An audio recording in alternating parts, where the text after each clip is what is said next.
Hello guys and welcome back to the channel. Game week 20 is just around the corner and today we're going to look at the best transfer targets for the coming weeks as well as what I plan to do with my very own team. I'm back after a bit of a Christmas break. Trying to keep up with a game week every 3 or 4 days was not happening with all the festivities and drinking, but rest assured the consistency will be back for the rest of the season. First of all, let's get the video to 10 likes, and before we get into game week 20, let's take a look at how game week 19 went. It was a green arrow this week with 94 points, and despite the lack of content, my team has been flying. This is my 7th green arrow in the last 8 games and 5th in a row. Still looking for my first century of the season, and was an Arsenal clean sheet away from getting it, but Mbeumo killed that dream. 94 points and another huge captaincy swing helped me land just outside the top 300k. As I said, Arsenal didn't manage to keep a clean sheet, so Rare only managed a 2-pointer this week. I'm still confident in the Arsenal defence though.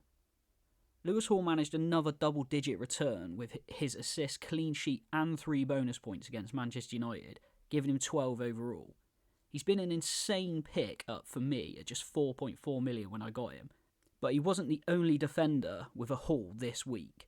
Alexander-Arnold scored and kept a clean sheet in Liverpool's 5-0 win over West Ham, leaving him with all 3 bonus points and 15 overall. I feel like this is the score I've been waiting for all season with Trent, and I'm so glad I owned him when it happened. I thought it was destined to happen as soon as I took him out earlier on in the season. Gabriel made up a double on the Arsenal defence, but again only came away with 2 points. Cole Palmer kicked off the midfield, and although Salah was the most selected captain of the week, Palmer was over 100% effective ownership himself for Chelsea's game against Ipswich, so it didn't really matter much to me that he blanked. Rodgers carried on his great form with a goal and an assist in Villa's 2-2 draw with Brighton, leaving him on 11 after he picked up 2 bonus points. Nice to get this one after I benched him for his 14-pointer against City a few weeks ago. Chelsea's form has slipped lately and subsequently so has Enzo's.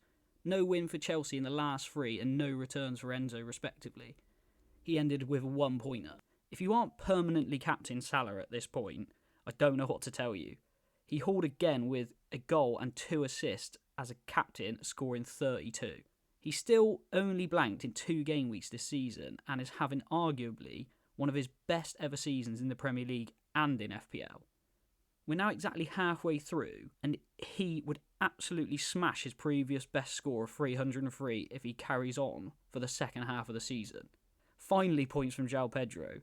At last, the curse is broken. He assisted both of Brighton's goals, getting 9 points after 4 blanks in a row and a big fall in ownership. Isaac had another brilliant game against Man United, and if they had carried on the way they were playing in the second half, I'm sure it could have been even more for him and very embarrassing for United. Nevertheless, he kept up his scoring run, finishing on 7. Cunha didn't leave on a high note, unfortunately, coming off with an injury at half-time, only getting 1 point. Anyway, now that we've gone over game week 19, let's move on to some player availability news and transfer targets. But before we do that, subscribe to the channel. Crazier than Mo Salah's ability to score FPL points is the fact that only 2.5% of people watching the content are subscribed. One of the biggest talking points for me this game week is actually the players that aren't available. There are quite a few highly owned players that are suspended for game week 20 for reaching the yellow card threshold and other reasons. Cunha finally received his ban for the incident after the Ipswich game, getting 2 games, but only 1 will be served in the Premier League if he was even going to play anyway after his injury. Timber is also missing Arsenal's next fixture against Brighton with a suspension, but he's one I'd keep hold of if I had him, especially if you have good cover. Rodgers and Duran frustratingly miss a potentially very good attacking fixture at home against Leicester. I would consider moving away from Duran if you haven't already, but Rodgers would stay in my team and just cover for the week if possible. Let's talk about some of my top defensive picks this week and going forward. After his haul in game week 19, Trent tops the list playing a terrible Man United this week. Gabriel is a solid second with his aerial threat from corners and Arsenal's defensive abilities. Aina has seen a surge again and is now priced at 5.2 million, but this Forest defence is not to be sniffed at. Robertson is slightly cheaper at 5 million and probably has the best fixtures in the short run with Ipswich, West Ham and Leicester in the next 3. Hall rounds off the list after his recent performances. He scored 15, 6, 7 and 12 in the past 4 games. All of my top 5 picks are in the top 10 for expected goal involvements per 90 over the last 6 game weeks, except Aina, but Forest are a top 5 defence over the same period, along with Liverpool, Arsenal and Newcastle. Trent and Robinson are also the top 2 for actual goal involvements per 90, and Hall comes in at number 4. I feel like Munoz also deserves a shout. Palace have possibly the best longer term fixtures overall, with Leicester and West Ham in the next 3 as well.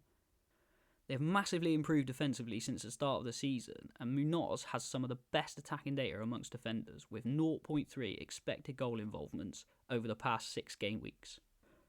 Gordon moves himself into number 1 spot of the midfielders. He's had returns in the last 4 games. And Mbeumo has made his way back into the list sooner than I thought he might. But to be honest, since the mass exodus away from him, he's got 4 returns, including the double-digit haul.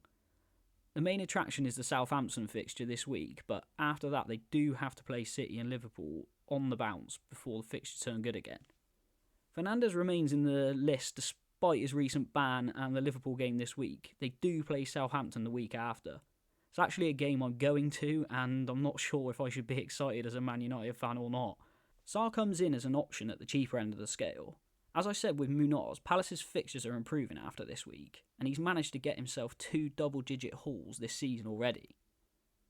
Alex Iwobi finishes off the list mainly due to the short-term fixtures for Fulham, another player with 2 double-digit hauls this season already. One that deserves a shout if you want to take a risk with minutes is Luis Diaz. Him and Fernandes are the top 10 in both expected goals per 90 and expected goal involvements per 90 over the last 6. And Gordon is top 10 in both expected goals and expected assists per 90 over the same period. In terms of the cheaper mids, Sarr is top 3 for big chances and top 10 for expected goals per 90. Alexander Isak is the best forward option in the game at this moment for me. Newcastle have been up and down this season, and Isak didn't start too well himself, but he's shown in the past few weeks why we all had him at the start of the season. He's now scored 6 games in a row, and behind Salah and Palmer is probably the most essential player.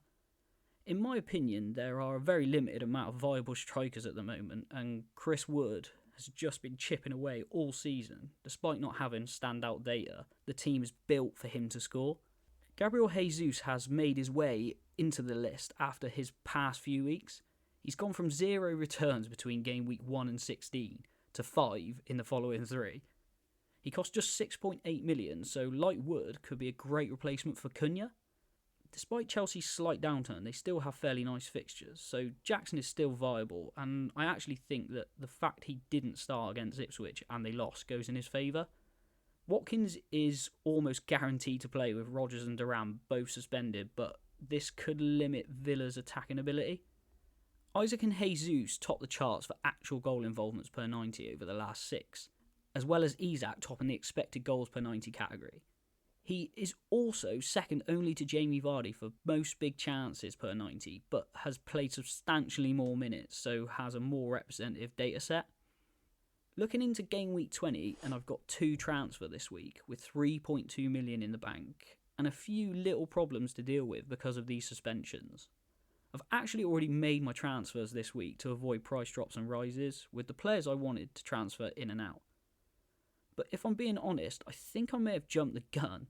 In my mind, I played it safer with a transfer in of Wood for Cunha. This was before the Arsenal game, however, and Jesus points, so I could have gone Jesus at the same price. I also used the transfer to take Dalot out for Robinson before a rise. Dalot and Man United have been terrible, and Fulham's fixtures are improving. In hindsight, because of Rodgers' suspension, it may have been wiser to use my second transfer on João Pedro, as he plays Arsenal this week, and I have double defence. All that being said, I think this is how I will line up going into game week 20, providing nothing crazy happens. Rail will remain in goal for the game against Brighton. Robinson just about beats out Lewis Hall this week because of the fixture at home against Ipswich.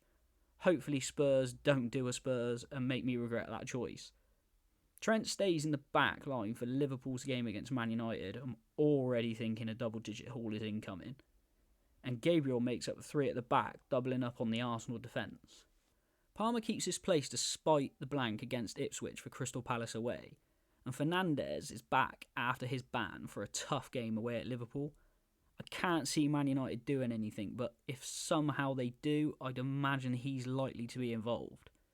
I would much rather have Rodgers for Villa's game against Leicester, but as we've said, he's suspended, so Enzo keeps his place. Not ideal, but also not a priority transfer. Maybe one to think about next week, though, possibly bring in the likes of Sarr. Salah is the only option for captaincy this week for me, playing a terrible Man United team. It could be another embarrassing one, and his record against them is sensational. He's got 16 attacking returns against Man United over the past 4 seasons in the Premier League, including a goal and 2 assists in the reverse fixture earlier this season. Another necessity this week is João Pedro, unfortunately.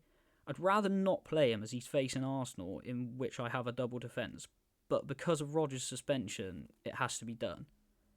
I could play a 4-4-2 formation and start Lewis Hall, but I always like to take the attacker in these situations. Isaac is a no-brainer, and hopefully he can take advantage of a weak and leaky Spurs defence. I could do with a high-scoring game here, as I would prefer Newcastle not to keep a clean sheet with Hall on my bench. And finally, believe it or not, the first time I've owned him this season, Chris Wood makes up the team for Forest's game against Acunulus Wolves. Anyway guys, that's it for another week. If you enjoyed the video, please like and subscribe to the channel for more FPL content throughout the season. Check out some of my other videos and go and take a look at my new TikTok account under the same name, FPL Pinnacle, for more short form content. Wishing you good luck for the upcoming game week, and I'll see you in the next one.